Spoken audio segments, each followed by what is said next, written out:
Hello everyone. This is the Omni Review with your host, doing our third official review today. And my hair looks decent for once, so here we go. Today we're gonna review Sully, not that Sully. The script for Sully is based off the New York Times bestseller, Highest Duty, My Search for What Really Matters. I'm shocked I remembered that fucking name. Todd Carmanicki wrote the script for Sully. Todd Carmanicki's last notable screenwriting credit was for the film The Perfect Stranger back in 2007. It wasn't a very notable credit though.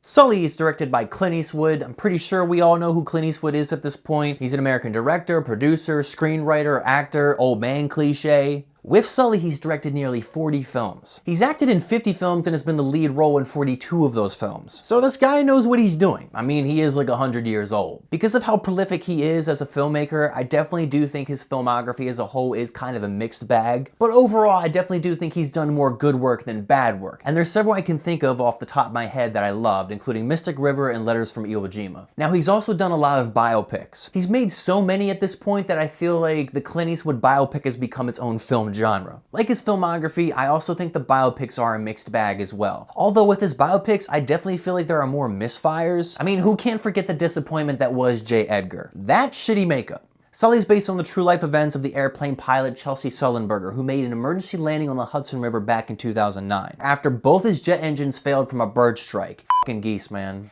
Everyone on this plane survived with no serious life-threatening injuries. Needless to say, this guy's kind of a badass pilot. But despite the successful landing, the NTSA still immediately launches an investigation to see if what he did was the best option. They claim that his decision to land it in the Hudson River was actually more dangerous. Apparently, the plane still had enough power to make it back to LaGuardia Airport, according to these computer-generated simulations. So because of this investigation, his reputation and his image as a pilot is threatened. Now, despite the fact that we do ultimately know what happens in the end, that doesn't make this story any less incredible. The guy landed a plane on water with no fucking engines. You can't help but get mad at the fact that even though everyone survived in this accident, that it's still not good enough for the NTSA. They gave him like almost no time to gather himself after almost dying. So you really feel for Sully's character played by Tom Hanks. Not really sure if Tom Hanks looks like him. I don't want to say this is the best performance of the year so far, but I could definitely see Tom Hanks getting a nomination for this role. He really nails the mannerisms and the restraint of this character very well. It is a very subtle performance, but it makes sense for that character, and it also provides a very strong sense of realism. Aaron Eckhart's also great in this movie. He's the more outspoken character as the co-pilot Jeff Skiles. He brings a lot of charisma to the role and has a great chemistry with Tom Hanks. It was nice to see him do good in this movie because sometimes I feel like Aaron Eckhart has a tendency to trap himself in terrible movies, like this piece of shit.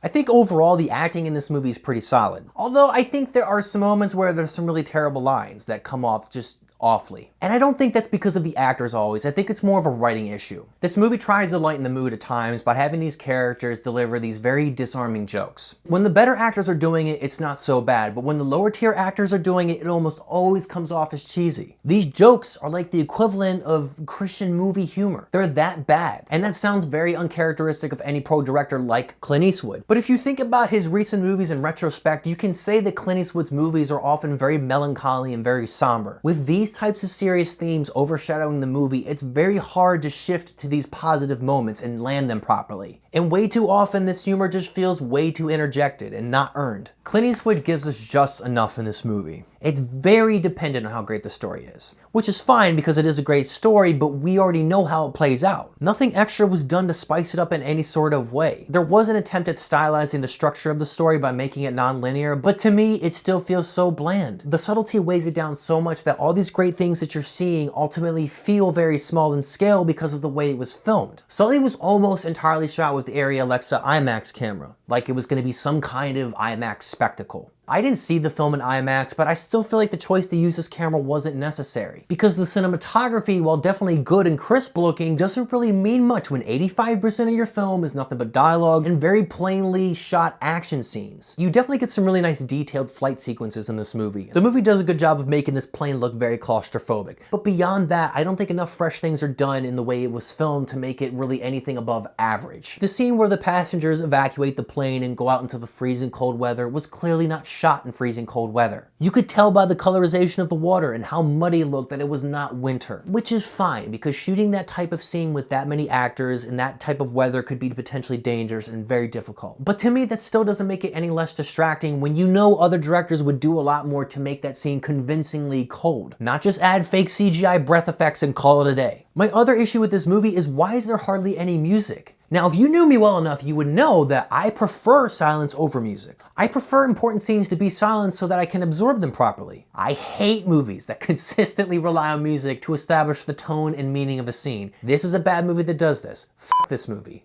Having too much music will definitely take you out, but having too little music can also do the same thing. And there are great moments in this film during the landing sequence, especially when the silence definitely helps the scene have greater impact. But it's frustrating when a movie as slow as this not only lacks music, but the very little music that it does have is nothing but these boring piano chords that put you to sleep. It's very disappointing to see a film as good as this be let down by a very dull pace and tone. This could have easily been a home run for a filmmaker like Clint Eastwood, especially when your main character is so relatable and all the performances are solid. I'm iffy on this movie, guys. I'm gonna give Sully 3 out of 5 stars.